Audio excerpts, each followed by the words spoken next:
Allô tout le monde, j'espère que vous allez bien.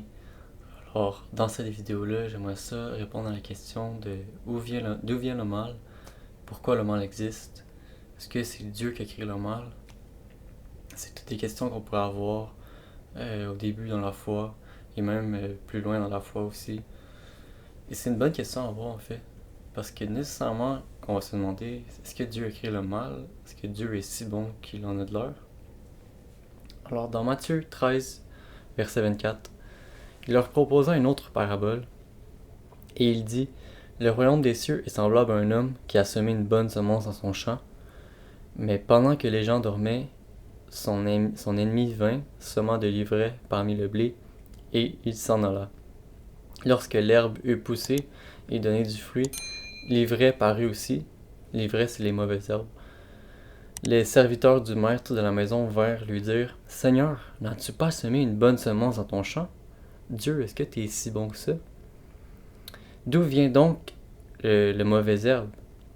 D'où vient le mal? Il leur répondit, c'est un ennemi qui a fait cela.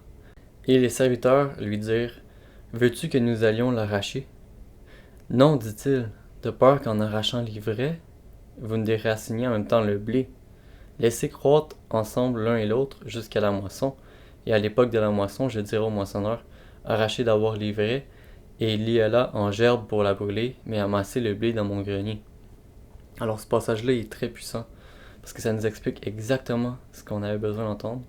On va réanalyser le passage pour bien comprendre.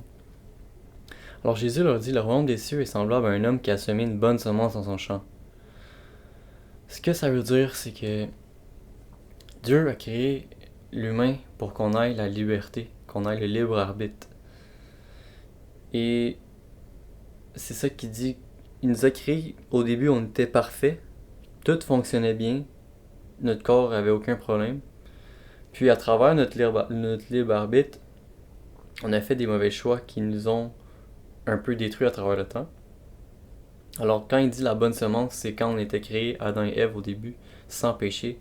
On était parfait à l'image de Dieu. Mais pendant que les gens dormaient, son ennemi vint, sema de l'ivraie parmi le blé et s'en alla. Alors le diable a fini par, au début, il a désobéi Dieu, il a voulu se détourner de ce que Dieu voulait, puis vouloir faire comme bon lui semble. Puis nécessairement, quand Dieu a créé Adam et Ève, il a envoyé le serpent qui est venu séduire Adam et Ève. Puis c'est de là que l'ivraie est rentré dans le champ. Dans le fond, l'ivraie, c'est vraiment la mauvaise herbe, tout ce qui n'est pas de Dieu. Les serviteurs du maître de la maison vinrent lui dire, Seigneur, n'as-tu pas semé une bonne semence dans ton champ? Ce qui pourrait être semblable à, est-ce que Dieu a créé le mal ici? Pourquoi Dieu a créé le mal si c'est pas lui qui a semé la bonne semence?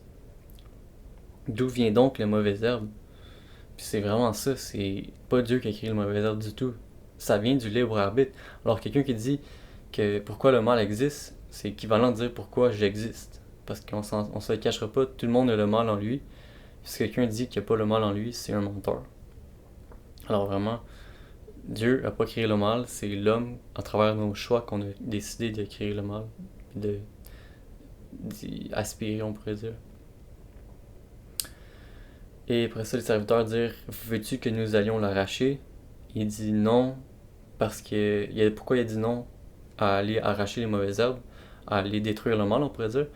Pour la simple et bonne raison que si on commence à combattre le mal par le mal, ça va juste empirer, puis ça va rien régler.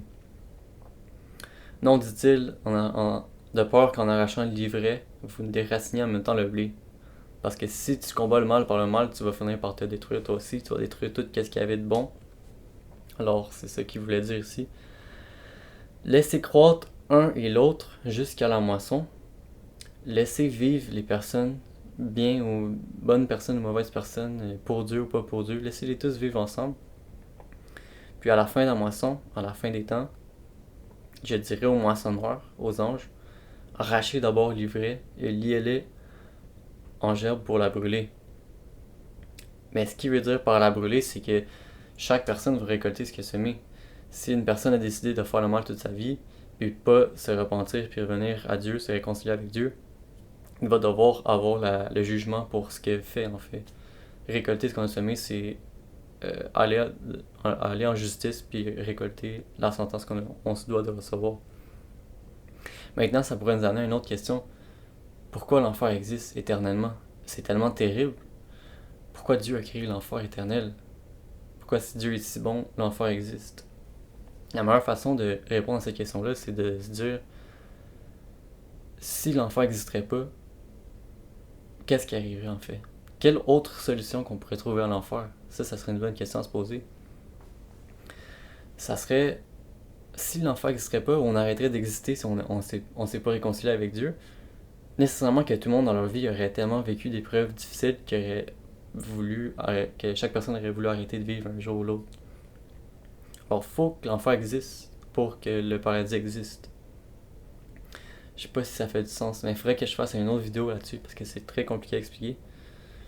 Mais tout ça pour dire que l'enfer n'a pas le choix d'exister. C'est pas Dieu qui a créé l'enfer, encore une fois. Puis j'essaie de trouver un autre passage qui pourrait peut-être nous aider.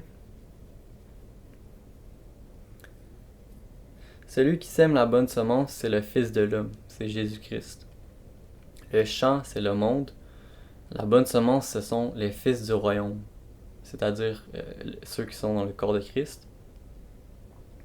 L'ivraie, c'est-à-dire la mauvaise herbe, le malin, ce sont les fils du malin, les fils du diable. Donc pour être fils de quelque chose, c'est-à-dire que tu fais les œuvres de la personne qui est ton père. Fait que si tu es fils du diable, c'est-à-dire que tu fais les œuvres du diable. L'ennemi qui l'a semé, c'est le diable. La moisson, c'est la fin du monde. Les moissonneurs, ce sont les anges. Or, comme on arrache l'ivraie et qu'on la jette au feu, il en sera ainsi à la fin du monde, lors du jugement. Alors, j'ai fait beaucoup de vidéos qui expliquent pourquoi l'amour et la justice doivent cohabiter ensemble. Pour la simple et bonne raison que un peut pas survivre sans l'autre. Faut qu'il y ait de l'amour pour avoir de la justice. Peut-être que la justice a moins besoin de l'amour, mais l'amour doit avoir la justice pour exister. Or, comme on arrache l'ivraie qu'on jette au feu, il en sera de même à la fin du monde. Le Fils de l'homme enverra ses anges qui arracheront de son royaume tous les scandales et ceux qui commettent l'iniquité. Ils les jetteront dans la fournaise ardente. Quand il dit qu'il va venir arracher de son royaume tous les scandales et ceux qui commettent l'iniquité, j'ai fait la preuve mathématique que Jésus-Christ est le chemin, la vérité et la vie, qui explique en fait que si tu continues à faire des mauvaises actions, tu vas t'amener à ta propre destruction. Dieu dit de respecter ses commandements, pas pour les respecter parce qu'il veut nous donner des commandements, simplement parce que ça t'amène à ta propre destruction. C'est ça l'enfer en fait, c'est la destruction éternelle, la mort spirituelle. Alors quand il dit qu'il va arracher les scandales, il va arracher tous ceux qui sont pas capables de subsister éternellement. Quelqu'un qui va pécher tout le temps, si tu fais tendre son mode de vie vers l'infini, on va se rendre compte qu'il va se détruire au fur et à mesure que le temps avance.